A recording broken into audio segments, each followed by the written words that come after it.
Mic check now, Sam. Mic check, mic check. Am I sitting too far away? Yeah, that's coming through. I feel like I should ask you questions. Yeah, they're fucking far away. Put me in the spot. That's what it's here for.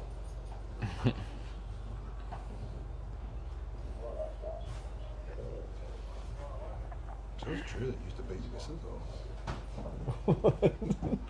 I was asking a question about it. No, seriously, I was over here, like, you know, I know I can't prove it, so how do you prove that you haven't beaten her? Like, Imagine putting another spot like that.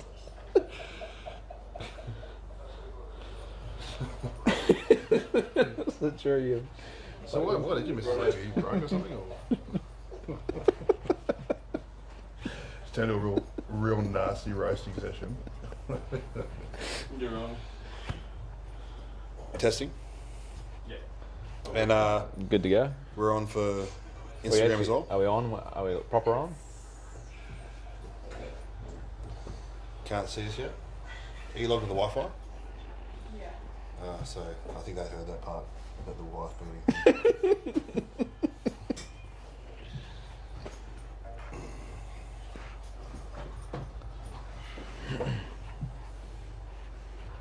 Yeah, it says it's live, so On my Instagram as well. it's not loading though. It's not. No, it's got a swirly. Well, that's weird. Can't see our ugly heads. We're live everywhere.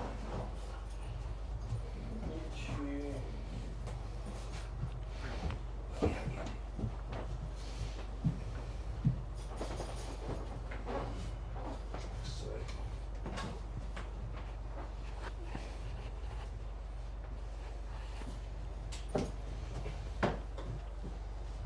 You should be good to go. This is what's coming up on the Instagram. But That's odd. Cause this is the YouTube feed. So YouTube. it's all going out through the same.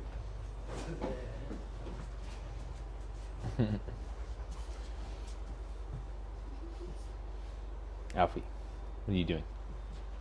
What are you doing? Hello? Hello? will Gee. you see questions come up on the lead? Yeah. Yeah. Hello? Hello?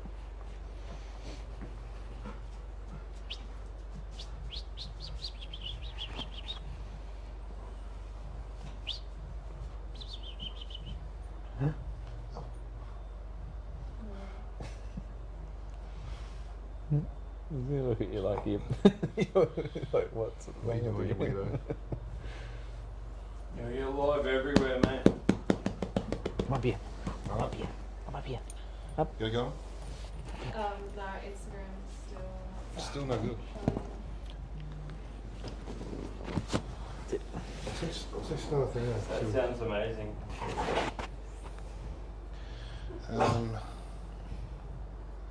Hang on, I'll reload it. Is that a good head scratch?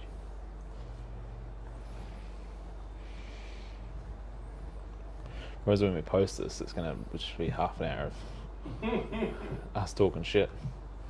We could be just talking right now. Give us a suspense.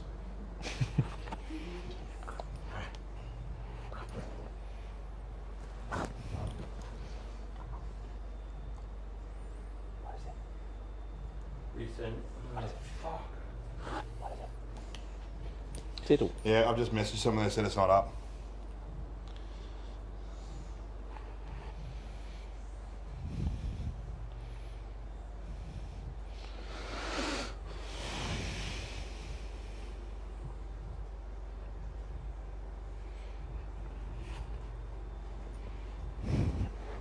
Are you right?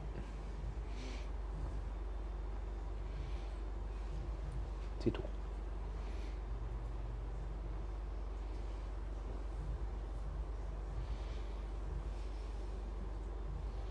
My head looks shinier than yours in that. Mm-hmm. upgrade some hair on top. What are you doing, dog? Hey? What are you doing? What are you doing?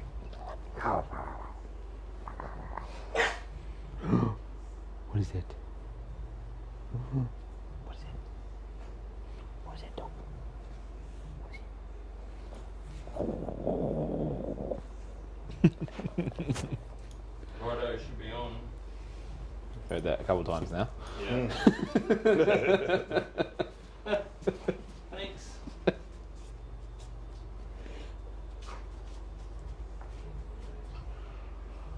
She's a no-go on.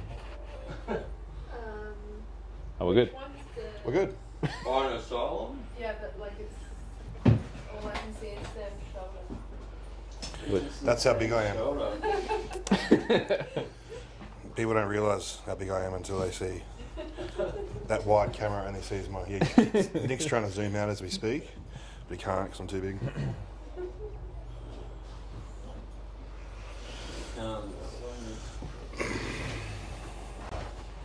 Can you see me now, Sam? Yeah. Oh yeah. Moving.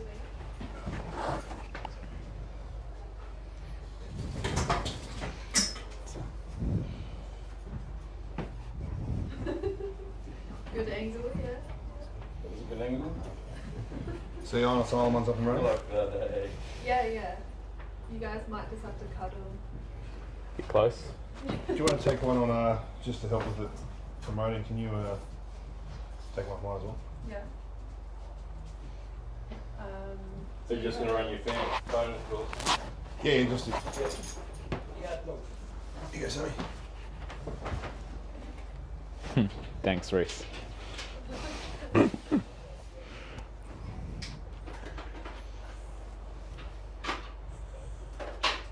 Alright. We good? Yeah. People tuned in? Still, can you see both of us, or is it? At the moment, I can just see Nick's face and Sam's bicep. So you're gonna have to get. We're gonna have to sit on top of each other. No, I've got 3 cameras running, so I've got a close up on both of your heads. The Instagram one's And I was gonna do your live mix, but Instagram's quite. away. Man, I'm fucking ugly, eh? Seriously, like no one ever tells me. It's alright, mate.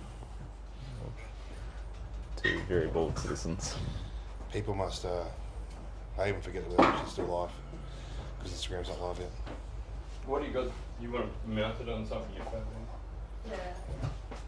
I've got a little funny screen. Oh no, it's gonna come out with... Yeah, that's the way, I think it's Oh yeah, I think it goes off sound when someone talks. It goes to the video. Eh? It goes to the... No, I've been hitting the controls. Oh, have you? Righto. Told you. Alfie, fuck off. It's all go. Oh. Move out.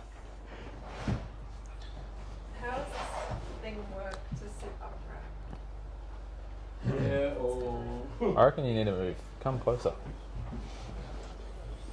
There is one of those ring mounts just inside the door, Sam. No, that's right. Just Just hold it. yeah. Alright. Put it up against that water bottle. Gym style. All right. Okay. So After many technical difficulties, we're here. after many technical Half an hour difficulties, later. we are live and broadcasting from the Iron Asylum page, linked to mine to help with it because it's struggling. We have Nick McCallum here again tonight for our usual weekly Q&A live, putting people on the spot. And the feedback we kind of got last week was good because it was kind of me triggering Nick. I think it should be the other way around. I should trigger you. And the problem is we've already got someone that's come through, a very respectable figure in the industry, has a PhD, has called Nick out. Let us fire it off from the beginning. You're gonna start with that. We're going to start with that because people have been waiting, right? They've seen us talking shit for the last half an hour. We haven't been doing live, so let's get into You it. decided to They're, start with the top. they're waiting to fucking get you going. Can you read the question for us, please, Sammy? Yep. And I'll repeat it so everyone can hear it. How are you able to perform physical therapy services without the qual? How are you able to perform physical therapy services without the quals? Now, I'll let you answer it first because we also need to go into detail of who this person is and the structure of their business and how they run it. Like they're pretty high up from their bio. So let's go through you first because, and just before you start, in your office you have like a few qualification certificates to do physical therapy. Like when I can't read that well, you know.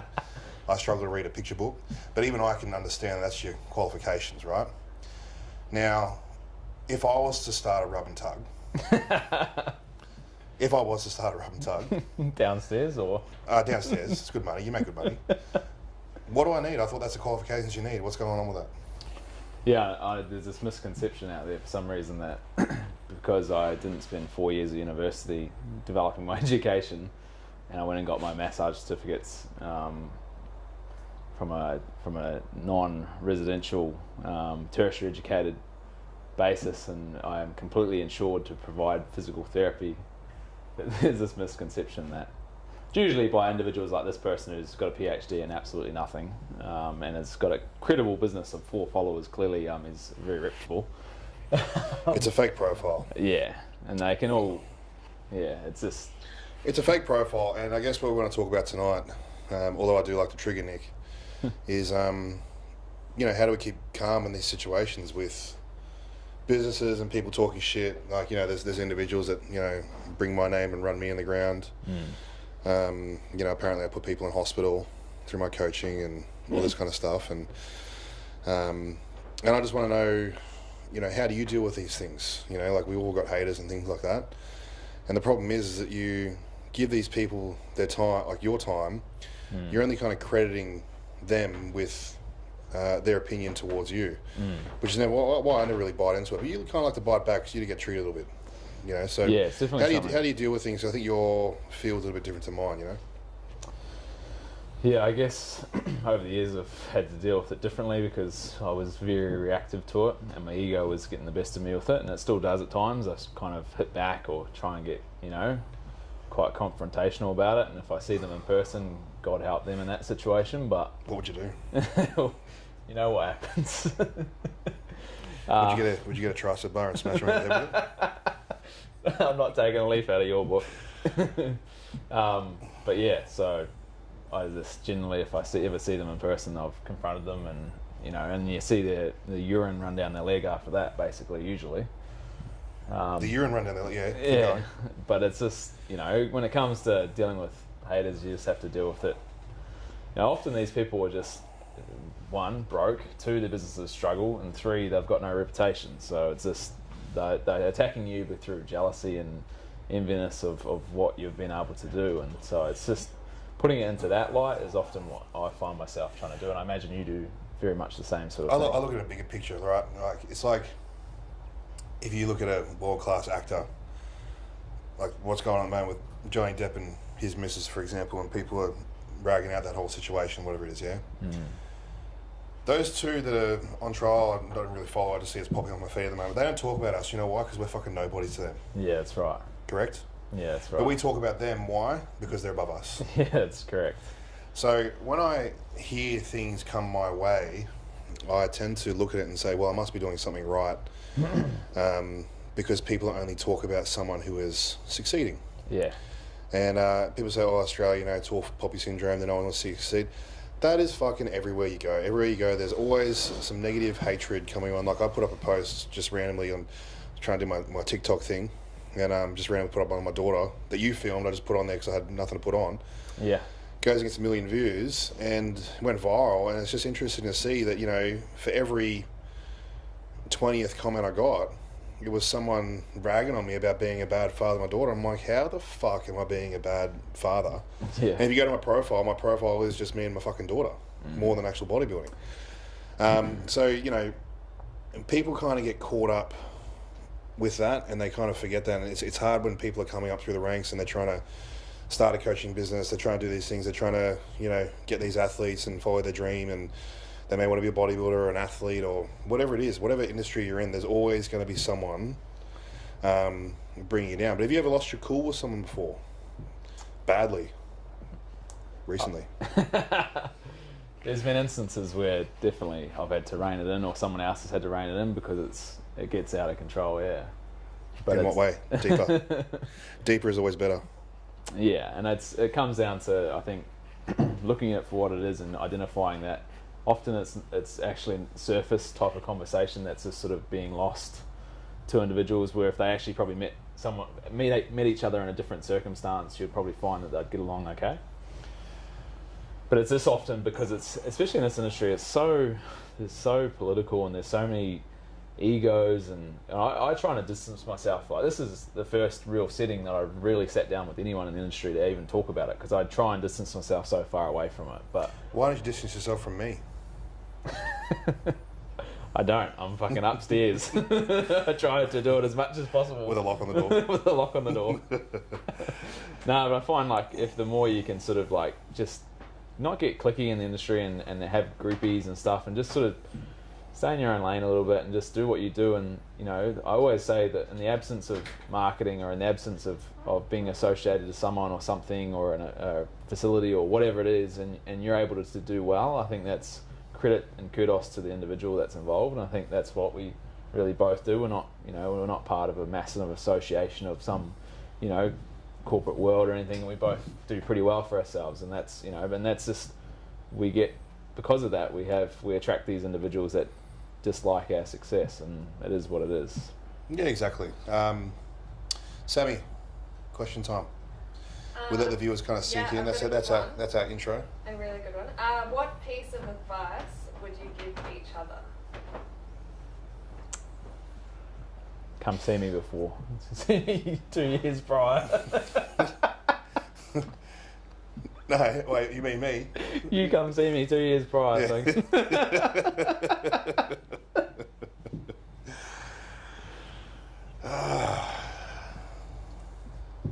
The tricep bar. Grab the tricep bar off it. Personal joke, which is went viral for a little bit. And I'm friends with the dude. We follow each other. Yeah, Yeah, we're all cool. That's good. Just, you know. So what advice do you have for Nick? Advice for Nick.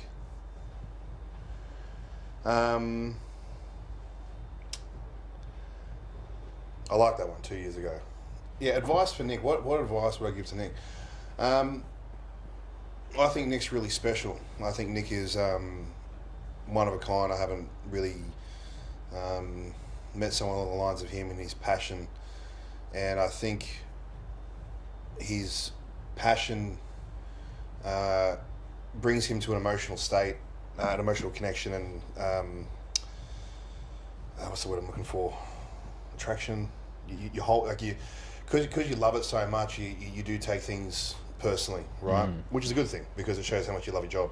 Yeah. The problem is that fuckwits on the outside will always assume that because they work with so many fuckwits over the years, that you're, you know, say for example, you know, someone wants to talk to you about, you know, someone else's opinion, which you've proven wrong many, many times. Not to say they're a dickhead, you just said, no, this is why this doesn't work, and you've proven it.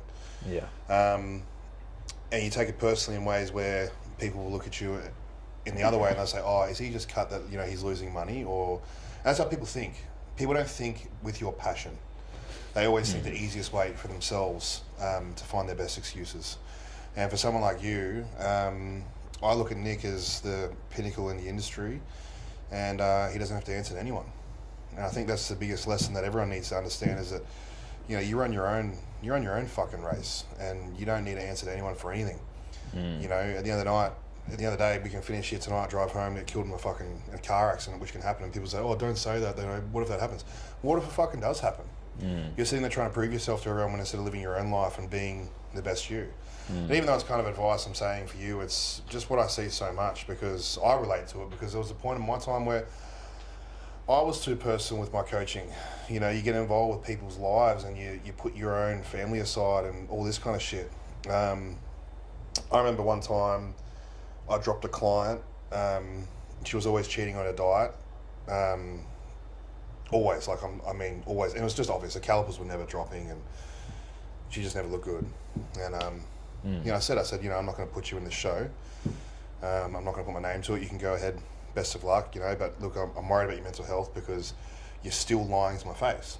I took her for a coffee, away from the gym because I knew she'd cry.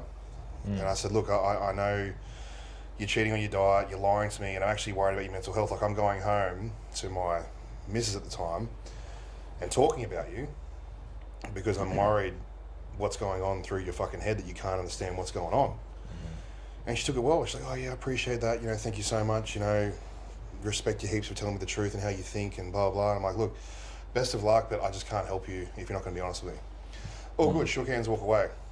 Later on, I meet another client who was friends with this client of mine. And she said, I heard so-and-so left you. I said, left? No, I kind of dropped him, but it was all good. Oh, okay. Because what she told me is that you were going home and thinking about me over your partner and kids. Wow. And that's what people fucking do. That's what people say. That's what people will leverage from you, right? Just to prove a point with their own insecurities and their own beliefs. And it is what it is. I don't fucking hate the person. I move on from that. I just kind of laughed it off. But you think to yourself, they're a reputable person. Who are they telling? Who are they going there saying that to? I think you definitely handle things like that very well. I'm a little bit more probably emotional fight or flight, whereas you sort of process it better than what I do. And I think that's something that, whether it's you're a little bit older than me or whether you've had a bit more experiences than I have, but it's something that you can, and that's the advice you've given me in the past, is just to leave it alone. Message me first, and I'm like, no, Nick, do not do that. Exit out of the application. Delete it. Throw your phone out the window. Next question, Sammy. On the same lines of advice, what advice would you give to your younger selves? Me? Oh yeah, you go. Me? I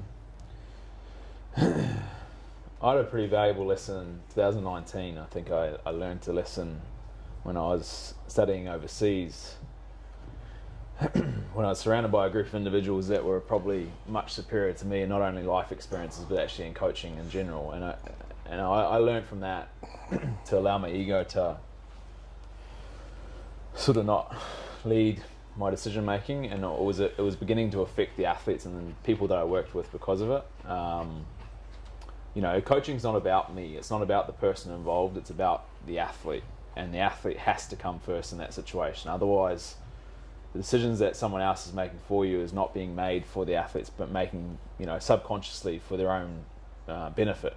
And in the absence of their own benefit, the athlete should always win and take charge of any situation.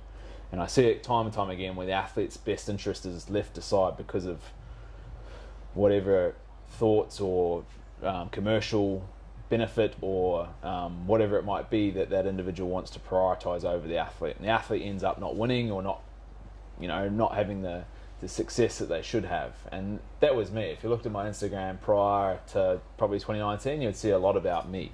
If you look at my Instagram these days, you'll see nothing about me. When do I post about me?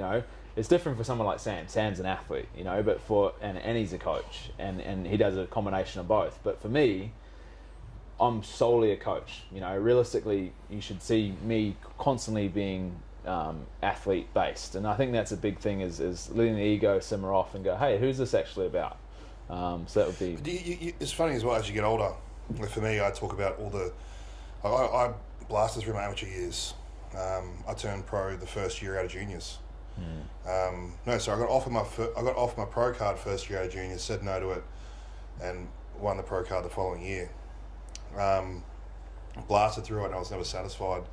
Every show I did, I always felt I could have done more, could have been better, could have been this, could have been that. And when I actually see clients winning shows or transforming their shows, or I have someone's wife come to me and say, you saved our relationship, or I stopped this guy from committing suicide, and you don't know that shit because you're just being there for him as a coach, and as you take it personally, so you're working closely. And that shit changes you, and that's where now, as much as I love the lifestyle of bodybuilding and things like that, I know my passion now is coaching and changing people's lives. Sounds quite cheesy, but it is what it is. I guess that's because your own reflection of what you want to be able to help other people with now is you've had those experiences yourself, and you don't want to see other people going down that same. And that's it. It's like, you know, when I say advice to my younger self, you know, believe in yourself. The biggest one is to fucking put everything into it and fucking go hard at it. Like, and fuck it. Like, if you fail, you fail. Went and did a whole fucking civil engineering degree. For what? I know how to build a fucking road. You know, and that wasn't my passion, you know, like none of that shit was my passion. Like, I did the hard work to get there. Bodybuilding taught me what hard work, discipline and structure and accountability did, but as far as the passion was concerned, it was never there. And if I look at myself and I say 10 years ago, coming out of school, well, a bit longer than that, 12, 13 years ago, you know, coming out of school, and people say, what do you want to do? I should have just, I was a bodybuilder back then. Why wouldn't I go into something down that realm? I waited all this time up till I was about 27 to actually commit to coaching full time, because I didn't have the confidence in myself. Now, obviously, I have more education now for myself through experience, yes, but I think I would have gained that knowledge a lot faster if I put some time into it at an early age and really committed to it. You know, people get so worried about failing and what other people think of them, when in reality, you know, people say, oh, you know, if you fail, you know, would you go back to engineering? Fucking, I'd rather go sit back on the doors and fucking Surface Paradise than go back to engineering. Those guys are fucking miserable. And a lot of guys, like a mentor of mine who convinced me not to do it, he's passionate about it, you know, so you've got a passion for it, but most of the guys doing it, they did it like I was. They're doing it because it was good money. But in reality, I worked it out. I'm like, for the next 4 or 5 years after my degree anyway, I'll be earning double doing what I do, what I love. So why don't I put all my eggs in one basket and go out and fucking hammer it out as hard as I can? And you fail. But I don't know, I look at things now where, you know, now I've got a daughter and I've got things on my back, and, you know, I've got even staff now that I pay wages to and shit like that. And it's like, if I fail, they're all fucked. And I love that pressure, man. The sense like, of responsibility that you I have. fucking love it. It's my favourite thing. It's like, I love, you know, like if I don't get up and come to work, or if I don't, you know, train hard or lead by the front foot, people notice that and the atmosphere drops off, you know. But at the same time, I still like being around that team environment where we're all kind of supporting each other. But I could have been doing this shit, as I said, 10 years ago. You know, I've had the balls to go and do it. But people get talked out through their family, and I think that's the other one too, that the advice I want to give to everyone else is that your family will try and talk it out of you, right? And they love you very much. They're scared to see you fail or see your heart broken. So really, they're looking out for you, but really they're the ones crushing your dreams, your close friends and family. Whereas, you know, at the end of the day, look at your parents. Are they really happy doing what they're doing? I guarantee you probably 9 out of 10 of them aren't, you know. I look at my parents, I love them very much, and they are who I am today, obviously, and they've taught me a lot. But, you know, one of the things my dad said to me when he was running his building business up here, he's like, you don't want to be at my age in his 60s fucking working. You know, get all your shit sorted, get it all done now, you know, work hard now. So it's easy to look for the materialistic things, the short-term things, the partying and the, you know, partying on the weekends. And it's like, you know, what are you fucking celebrating? You know, put your hard work in, commit to what you want to do, let your passion ride, and you'll always find a top outcome following your own passion. I think I can add to that, especially having moved over from New Zealand at a young age. You know, I was 18 moving over here, and there was a sort of, you know, like we said about tall poppy syndrome, it is everywhere. And I think sometimes that takes away your self-confidence of being able to back yourself with what you're wanting to do and where you're wanting to go. And I remember telling a particular mentor of mine, I said, I'm quite lucky to be in this situation. He goes, no, there's no luck about it. You know, you've created this situation for yourself. And, you know, and I think often we don't have that confidence because of the people that are around us in our close circle sort of see us as being just this person right now. And it sort of takes the people that are sort of on the outer circle to go, no. I think the big realization for me was when I first moved over to Australia, I was sleeping on an airbed for the first 6 months in a hallway. And it took one of my closest clients when I went and studied to actually, I had to go to America, and I was proper broke. No money, and he actually paid for the trip. And I was like, he goes, I remember I said, I need to do the rest of the course, I need to go to America. He's like, yeah, so when are you going? I go, not. I can't afford it. And he goes, no, you're going. He goes, I said, mate, I don't think you understand. It's, you know, I don't have that money to go there right now. And then he goes, booked flights today, the money will be in your account. And I go, what do you mean? And it was for him to say, don't think you're a liability to me. You're an asset. And you going over there, like that, giving someone having that confidence in you from such a young age to go, no, you help me. But how long do you know this guy for? You know, like my thing is, you know, how many of you are long-term friends? Long-term friends that have always been there for you. They haven't fucking always been there for you. They're the ones talking shit about you the whole time, saying you're going to fail. Yeah. And when you succeed, they're the ones come out and say, oh yeah, fuck, always knew Sam was going to be a fucking top bodybuilder. All those guys, right, were fucking laughing at me saying, I still remember the conversation, we're sitting around fucking smoking bongs at, 18, 19, sitting there saying, oh, what, you're going to wear a G-string and get leopard print on it? I'm like, well, when I fucking turned pro, yeah, I did have a leopard print fucking G-string on. I turned pro. And some of those guys have come to me for coaching since. Yeah, forgetting about right. all that, you know, wanting to be, you know, oh, yeah, I know Sam, he's doing this now, yeah, mate of mine, this and this and this. Like, you know, I grew up with these guys, you know. They were the first to laugh at me when it came to my dreams, but I never confronted them about it.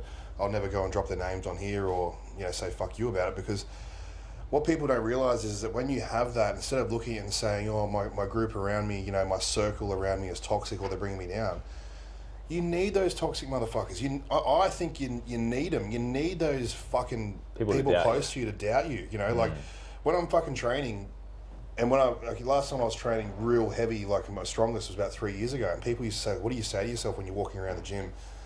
I'm mouthing words to myself. They're the things I'm saying. You know, you're a fucking shit cunt. You're never going to make it. You're never going to be a bodybuilder. You're never going to win a state show.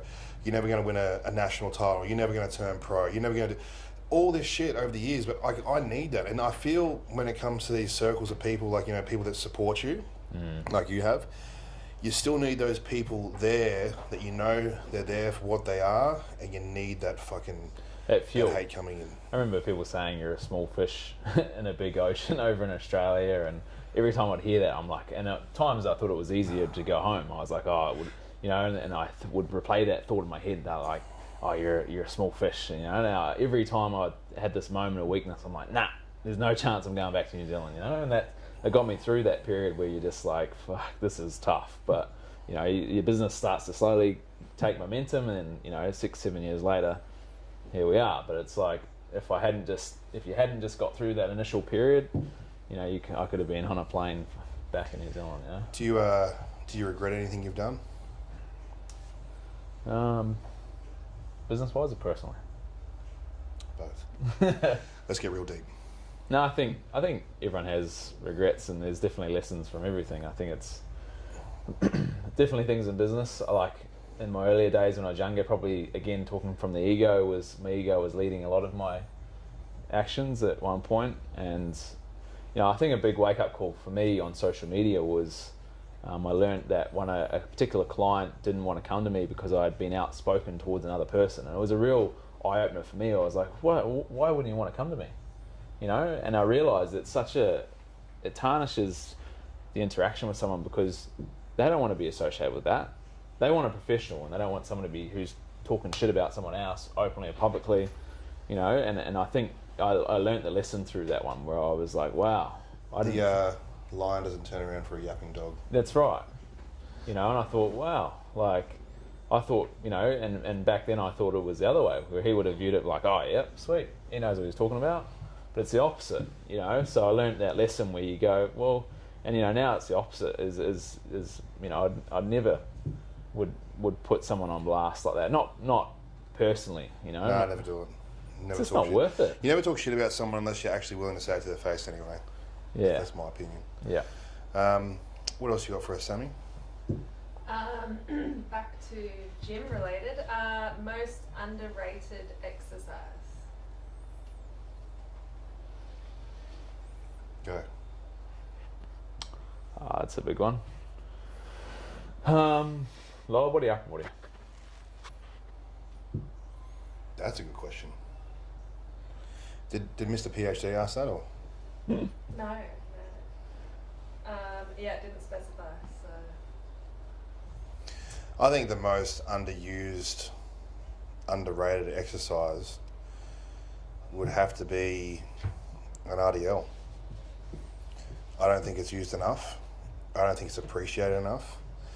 The one thing, 9 out of 10 clients will walk into my office or a phone consult, and the first thing I say to them, and I go, okay, so what exercises should we stay away from? I've hurt my back doing if I can't do deadlifts. And I'll say, okay, can you leg press? And they'll sit there and they'll go, yeah, leg press is fine. Like, my back's fully supported. I said, did you realise that leg press is probably one of the most dangerous exercises in the gym? Because when you go too deep, your spine will elongate, causing tension through that area and therefore fucking your back very badly. So if you can leg press, I'm going to probably assume that you can actually deadlift. That's another thing. But yeah, look, it's just so heavily underrated for what it does. Even though I'm saying it's a lower body movement, when you get strong enough, you still need the areas through your upper back, traps, everything as well to hold the weight. Because we want to use some heavy weight on that. So I think bang for buck. I think a deadlift, and you could say that across the board. Yeah, so in general. I was actually going to say hamstring bias deadlift. That's my favourite way. Because also the contribution to the upper back development with a well executed deadlift, it's more relevant to then helping and assisting the offsetting of the pressing work. Like, think a row, the low potential of someone executing a really well executed row with no momentum, no trunk movement, nothing, versus versus a press. There's probably if you press 100 kilo bench press, you're probably rowing a 50 kilo bent over row with no change of your trunk angle, and no momentum. So a deadlift can be helped to use the balancing of that tension in the upper back to sort of contribute to changing the athlete's postural shape. So a deadlift is such a phenomenal movement, but it's just taught so poorly, and then everyone has that comes to either of us obviously has a bad deadlift story. Oh, I hurt my back deadlifting, or I was working with this coach and I hurt my back, and I'll never deadlift again. It's like, no, either you've been taught poorly, or there's been a layer of all your programming decisions have compromised the way that you've now lifted through the deadlift. So deadlift. Audio. Deadlift. Audio. Snatch grip deadlift. Any more for us, Sammy? It's been a long day today for me. Yeah, I think we're good to wrap up then. Yeah, I think it's been a long day, guys. I do have my period at the moment. We're sitting here listening to Nick talk shit for the first half of this, so sorry about that. But yeah, look, as I said, guys, thank you very much for the question and answers. Thanks for the feedback that we're getting from all this as well. We will keep pumping this out every Tuesday. I'll tell Nick it'll be 6:45 because he tends to come about 15-20 minutes late. And if you are with his clients, you'll probably understand the same thing as well. That's not a dig, that's just facts, not putting you on show. No, that's right. So until next week, guys, we're going to wrap it up. And as I said, if there's anything, fire it through from Nick. And look, next time as well, you guys that follow me see my fucked up questions, and you all love them. Right, and now you've all gone missing because your name will pop up That's exactly on the screen. Yeah. So everyone's saying, "Oh, I'd love to see your Q&As. I'll put you on the spot." I'm like, "We'll fucking do it." No one is going to see. Oh wait, can people see it? People can see it, can't they? But once it's posted, it can't be seen. seen. If they put it in on the story beforehand, only I will be able to see. All right, what I'll do next week then, I'll put up a questions box separate to my separate question day. No one will be named and shamed, but come on, put me on the spot, because lately your efforts have been a bit piss poor. I'm quite disappointed in my audience that I'm sitting here vulnerable live on camera, can't fuck things up, and you don't have the balls to say anything. So either DM me questions and I won't name and shame you, or answer back to my question box next week. And until then, I hope I'm not going to be collateral damage in that. Oh, you will be collateral damage, and because I only see the questions, so I might even just carefully pick them to target them more at you. You're a dog. Do we have a Nickelback to play to close up? That was a proper G up. Nick requested. That's another one as well. No, I didn't request anything. Nick said he's sick of the hip hop music, and look, I get sick of the hip hop music in here as well, because it's the same shit over and over. He puts his playlist on. I'm like, yeah, a bit of Limp Bizkit's alright, but then when I hear Nickelback, I'm like, what the fuck? I'm like, all right, look, I'll let that pass until the songs go by, and I'm like, Nickelback again? No, it was not 3 times in a row. I said it was twice. I never said 3 times. So you got obviously 3 in there or somewhere, obviously, on shuffle, hoping it doesn't go 3 times in a row. So It's not the case at all. yeah, if we get some votes on that as well, so we can find out whether we put Nickelback as our closing credits. But until next time, ladies and gentlemen, we're out.